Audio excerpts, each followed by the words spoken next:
Y'all,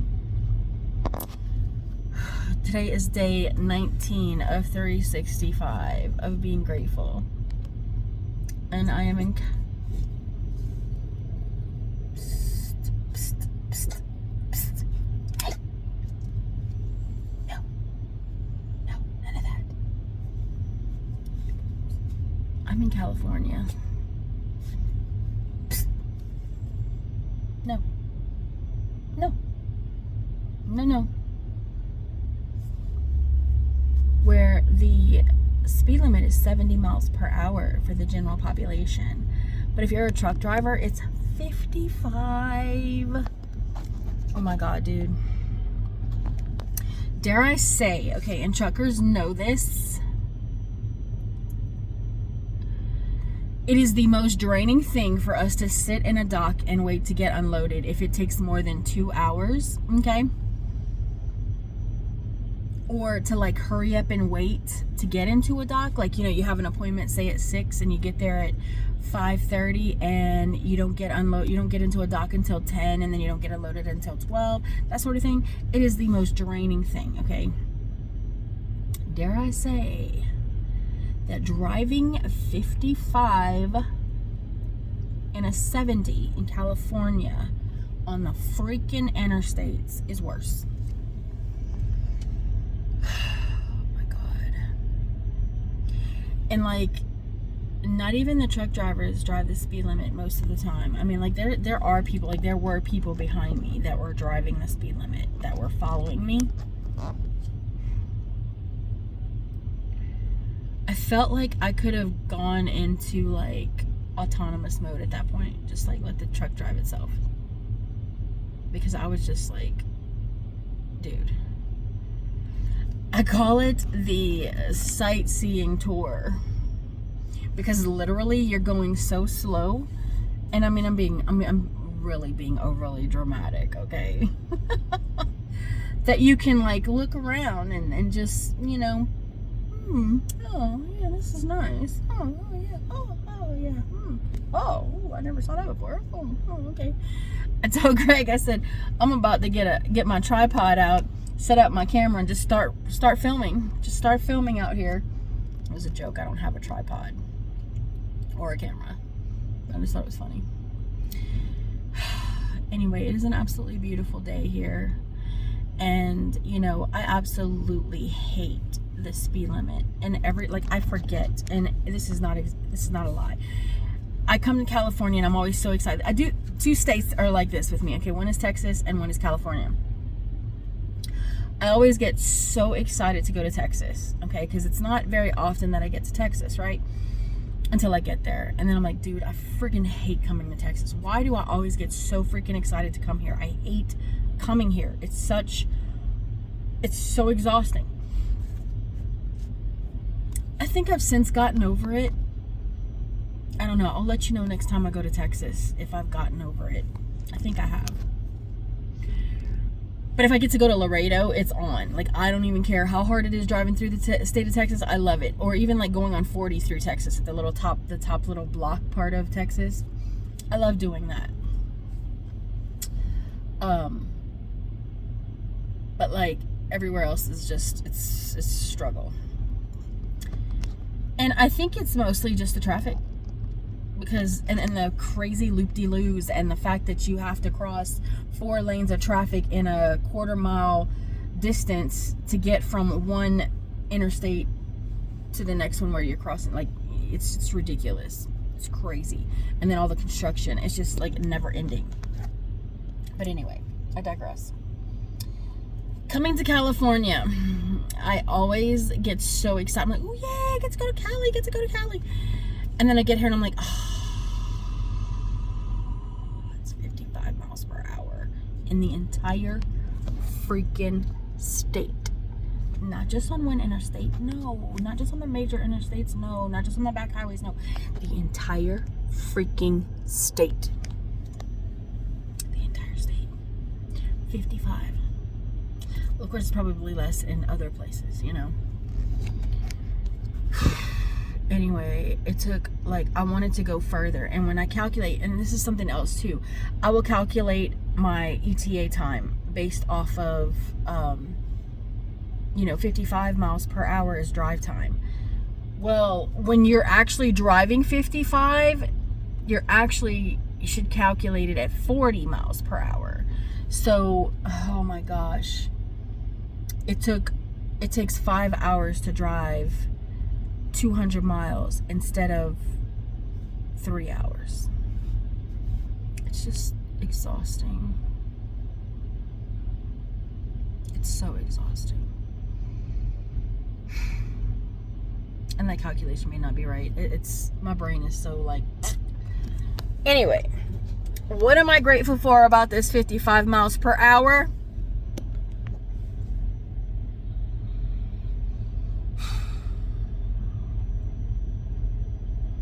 I'm really not. But, I mean, I will say that it is more chill. You don't have to worry about people tailgating you or like slowing you down because you're the slowest vehicle on the road. There's not, wow, I didn't even realize there was this many things. Clusters of traffic don't exist pretty much because everybody else is going faster than you, so they're passing you. And again, it's sightseeing. You have time to just like chill out, just relax, and you don't really have to dodge too much traffic. Like I said, they pretty much zoom around you and just disappear. So I guess that's it. That's what I'm grateful for. Thank you, Jesus, because I really didn't have anything. And that's why we do this exercise, because there's a lot of things that I complain and gripe about, and I fail to see the good in them. And there's good in everything. That's the thing. Like, there is good in everything. And I'm really hoping that in doing this exercise that I learn that, and that I put that into practice. And it's not just a challenge that I'm doing on YouTube. So I'm really hoping to gain a lot from this. And in sharing it with you guys, I'm hoping to help you guys to do the same.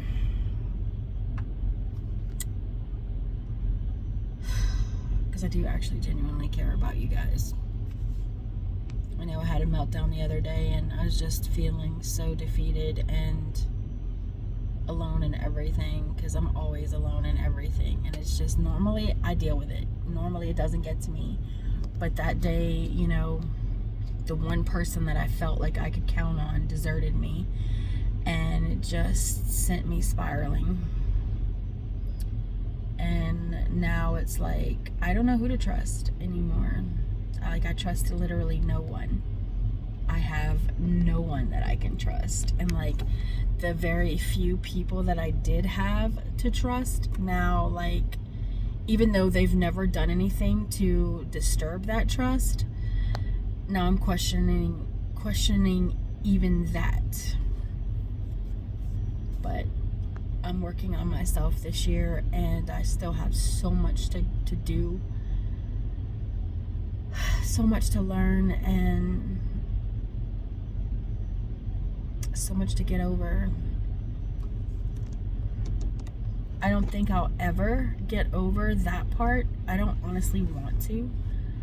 But if that's something that God heals within me, I'll take it. I'll accept it. I'm not going to fight it. But I honestly, have no desire. And that's right now. That's right now. I mean, it's the beginning of the year. We're only 3 months in. So I have a lot more to go. And I'm sure by the end of this year, I will feel different. But right here, right now, I just don't want to be around anyone. And I know there's probably a reason that I feel that way. Is because I'm not supposed to be around anyone right now. I'm isolating. And, God.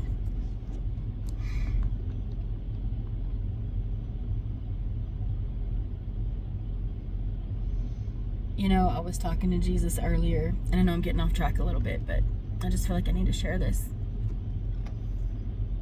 When you're a kid, you don't have a clue about life. Like, you see what's in front of you, and you just think that the whole world is like that. The whole world is exactly as your life is going. And it's such a small, minuscule space in the whole grand scheme of things.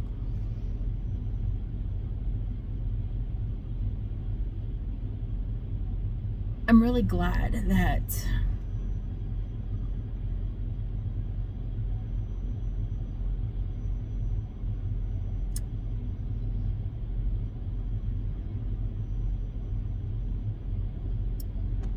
that I didn't know as a kid. And this is another grateful thing, but like, I'm grateful that God gives us a time in our life to be a kid, to be innocent, to not know what life is really about. I wish I had learned this, because I feel like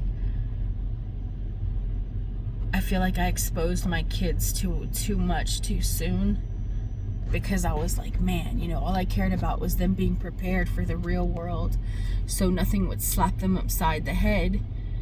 I wanted them to know what to expect and know what was expected of them, so that they would prepare themselves and protect themselves. And I was left in the dark about everything as a kid.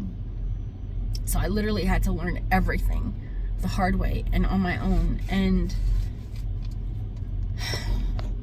I didn't want that for them.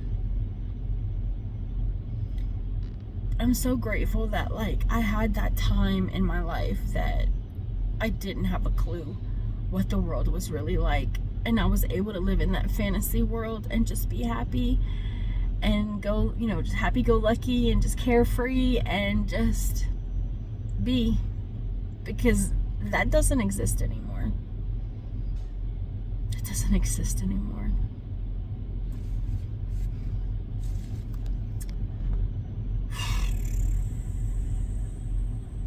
I wish I could say that I envy people that still live in that fantasy life, like grown people, but I don't, because they're in for a rude awakening. When they do actually wake up, it's gonna be too late. And they're not gonna have a clue what's going on. They're not gonna have a clue what to do about it. They're gonna freak the heck out. That's why I pray for awakenings all over,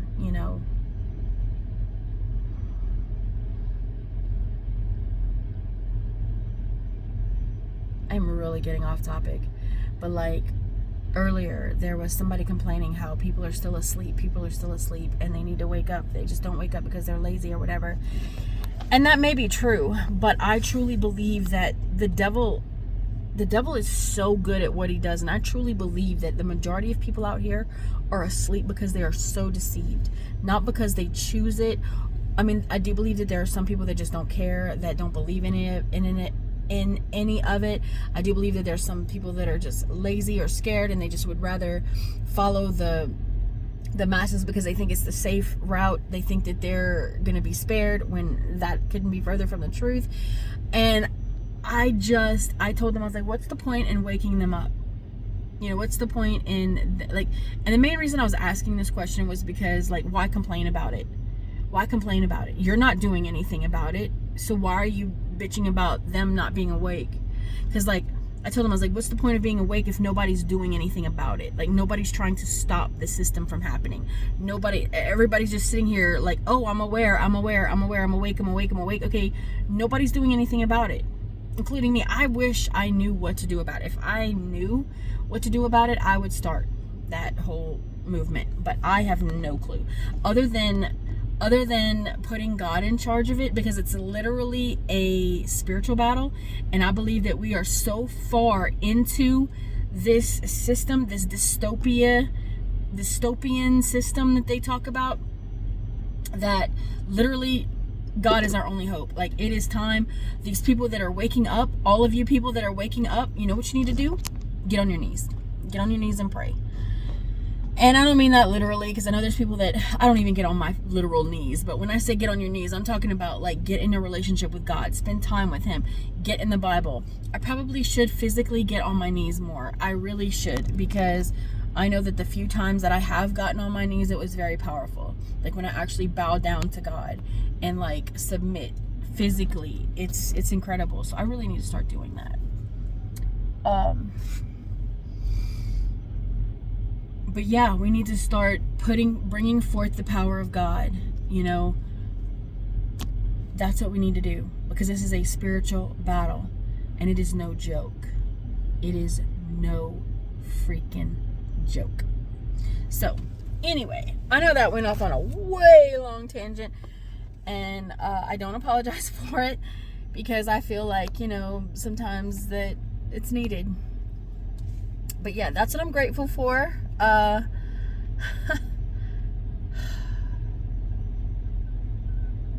tell you, there's one thing that I will never be grateful for, and I will never, like, I know that there's good in everything. I'm about to be a hypocrite.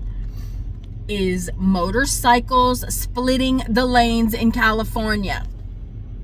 I will never be grateful for that, because that is just the most stupid, most dangerous, most useless law, and that's still allowed. Like that thing is allowed. It should be banned.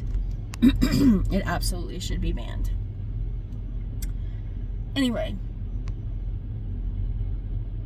I don't see how anybody can find gratefulness in that. If you can find something to be grateful for in that, please put it in the comments below, because I do want to believe that you can find gratefulness in, did I say greatness? I meant gratefulness. Gratefulness in everything. And that is just something that I just I'm gonna have to think about that one. Anyway, I love you guys, and I will see you tomorrow. And remember, always choose Jesus. And also be grateful for everything, good and bad and everything in between, because God is a very intentional God. He's not a just to God, and he uses everything for the good of those that love him and who are called, he uses all things for the good of those who love him and are called to his purpose. I think that's how it goes. Romans 8:28. Like I said, my brain is not braining today. Ever since I had to shut down the other day for the wind, it's just thrown my whole sleep schedule off.